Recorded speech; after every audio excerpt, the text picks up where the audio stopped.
Miks on kasulik tunda Eesti politsei taasloomisel ametisse asunud politseijuhtide haridusteed? Vähemalt kahel põhjusel. Esiteks seepärast, et lähiajaloo tundmine loob eeldused toimunud muutuste asjakohaseks mõistmiseks ning arengute kujundamiseks. Teiseks seepärast, et leida vastus küsimusele, kas või missuguses ulatuses vastab tõele levinud müüt, et 91. aastal alustanud politseijuhid olid vähese haridusega. Lisaks oleks kasulik püüda mõista haridusele kulutatud aega sotsiaalse elu keerukuse kontekstis. Ei ole ju vaidlus selle üle, et sotsiaalse elu keerukus on võrreldes näiteks 90-ndatega suurenenud märkimisväärselt. Lihtsaid süsteeme iseloomustab väike hulk komponente või allsüsteeme ning nende vahelised suhted on selgelt eristatavad. Keerukad süsteemid koosnevad aga suurest hulgast omavahel erinevate suhetega haaratud komponentidest ja allsüsteemide võrgustikest. On lihtne demonstreerida, et lihtsad lahendused, nagu näiteks politseinike arvu suurendamine, ei lahenda keerukat kuritegevuse probleemi ning võib hoopis esile kutsuda uusi probleeme. Probleemide keerukuse mõistmine on nendega tegelemise edukuse keskeks eelduseks. Nii ongi politseinike teadmised vaidlustamatu eeltingimus järjest keerustuvas sotsiaalses elus hakkama saamiseks. Aga milline oli politseijuhi haridustee 1. märtsil 1991 taas loodud politseis, mis tänase 2023. aastaga võrreldes tegutses märkimisväärselt vähem keerukas sotsiaalses süsteemis?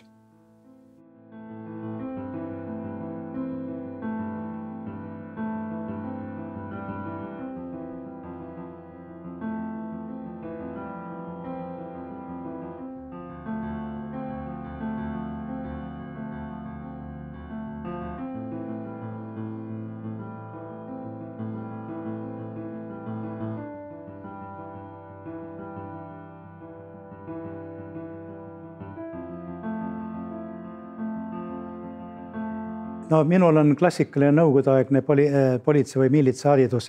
Haridus ei kulge siis niimoodi, kõigepealt 2-aastane Tallinna miilitsa erikeskkool, mis andis keskjuriidilise hariduse, siis ülikool ja Leningradi siis kõrgharidus, diplomis oligi niimoodi kõrgharidusega jurist.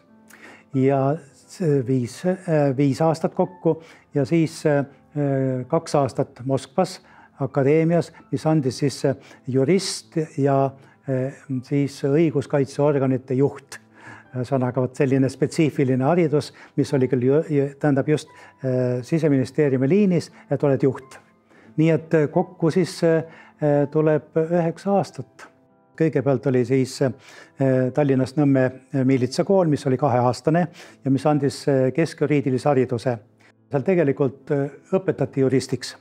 Et ühesõnaga ainemahud, näiteks kriminalistika ainemaht oli suurem kui Tartu Ülikooli siis õigusteaduskonna kriminalistika kursus. Tol ajal oli niimoodi, et kui sa tahtsid karjääri teha või üldse ennast täiendada, siis oli 2 võimalust. Kas lähed siis kaugõppedel Tartu Ülikooli õigusteaduskonda või siis Leningradis oli Siseministeeriumi akadeemia. Kusjuures nende õppekavade sarnasus Tartu Ülikooli õppekava oli peaaegu sama, kuid Tartus ei olnud neid miilitsa, neid operatiivjälituse tegevust ja sellised ained ja samas oli siis kolhoosi õigused ja ütleme sellist tsiviilõiguse neid aluseid igasuguseid. Ja Leningradis oli eestlaste õpperühm, seal oli siis paljud poisid, kes olid enne mind 1 aasta lõpetanud siis Tallinna kooli ja seal sain kokku. Kui sa olid jõudnud teatud astmesse välja, ülemasetäitja, vähemalt osakonna ülemasetäitja, no võiks öelda nagu abiprefekti selle tasandile, et siis vaadati, kes on perspektiivikamad inimesed ja need saadeti õppima siis Moskvasse, kus oli siis Siseministeeriumi akadeemia, 2-aastane, kus võeti ainult kõrgharidusega inimesi vastu, politseilise või miilitsa kõrgharidusega või juriidilise ja 2 aastat ja seal õpetati siis osakonna ülemaid ja kõrgemaid ametnikke välja. No see oli tegelikult juhtimisalane kool, õpetati siis juhtimispedagoogikat, juhtimispsühholoogiat ja nii edasi. Loeti loenguid kunstist, kultuurist, siis muusikast, kusjuures käidi esinemas näiteks suure teatri balleti baleriinid, tulid koolis oli väga hea saal, lava peale tegid mingisuguse etüüdi ja siis seletati meile, kuidas seda mõista näiteks, eks ole. Ja oligi pärast, kui ma lõpetasin ära, siis määrati kohe siis Haapsallu siseasjade osakonna ülemaks ja sealt ma siis olin prefekt.